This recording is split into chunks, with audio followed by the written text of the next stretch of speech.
Now, ano sa tingin mo ang magiging future natin as let's say a community, wag na lang Filipino race or Asian whatever, as a community, minority. Yeah. Ayoko na nga isiping minority because nagdo-dominate na tayo. Yeah, in 2050, Asians will be the majority. 2050. 2050, yeah. Shucks, hindi So na. that's why it's important for us to stand up for, you Yes. know, our BIPOC Yes. brothers and sisters, because what kind of majority will we be when we become the majority, diba? So, syempre, we want to fight for everyone. We don't want any more exclusion, diba? LGBTQIA, Yeah. diba? We have to be proper allies for them.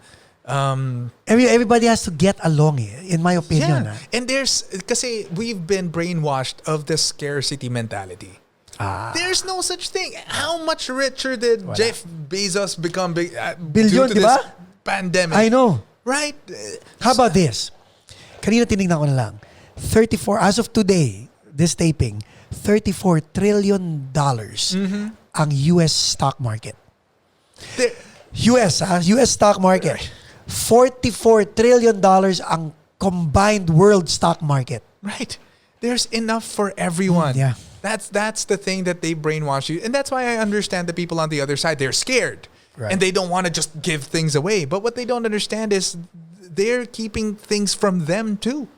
Correct. Yun lang yun. And I'm not saying, just, distribute it to everyone. But it just doesn't have to be the way Opportunity. it is. Yeah, especially when you compare it like 100 years ago, Yes. even then. Yes. It's Yes. a different way of living, diba? So, yun lang. I just think there's enough for everyone. There's no reason to tear each other down.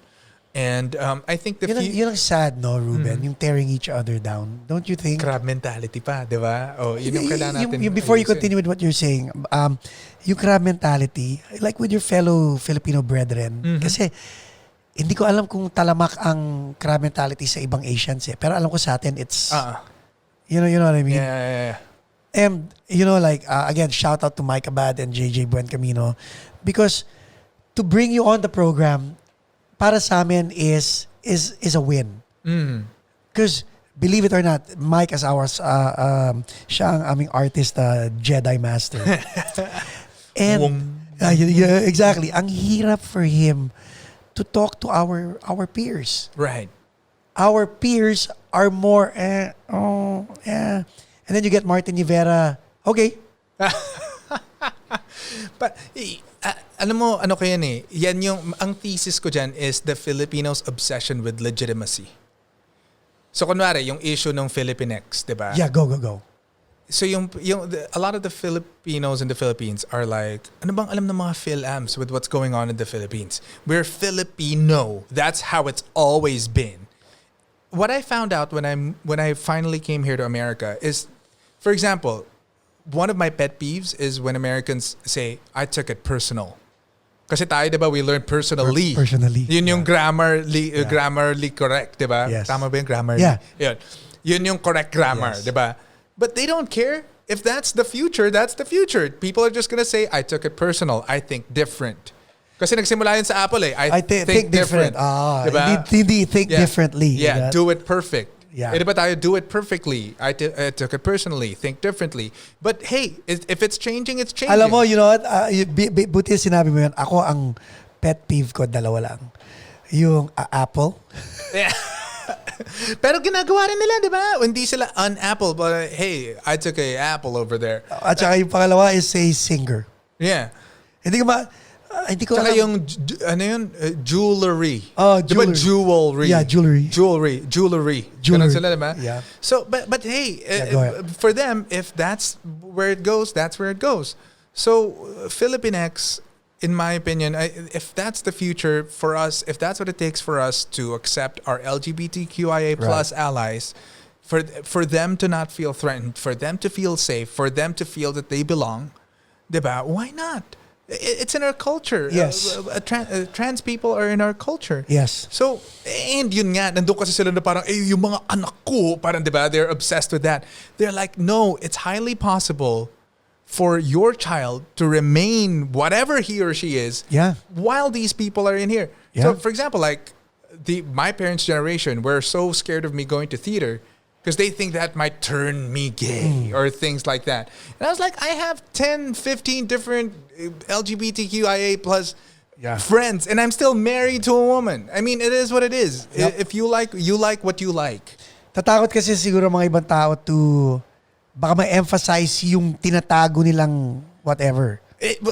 Ilabas mo, man. Yeah. Tapos yun din yung ano ko sa kanila, parang, hey, if for example, if men like men, then there's more for you. Hindi ba? Ganun na lang isipin mo.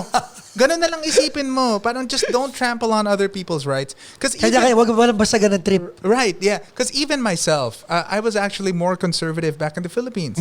Because I was around people who were like, and I was actually not as active as I was there as I was here. Okay. So kaya ngayon, donate na ako. Parang, kung ano meron, donate. Kasi, of course, I feel guilty for not having been active there, and I succumbed to the fear na, baka masalvage ka, baka sabihin nila komunista ka, ganun.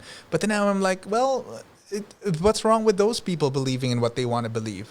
Right? I mean, deep inside, I'm still a capitalist. I still like making money and all that, just not greedy. But at the end of the day, there's just enough space for everybody to be who they are.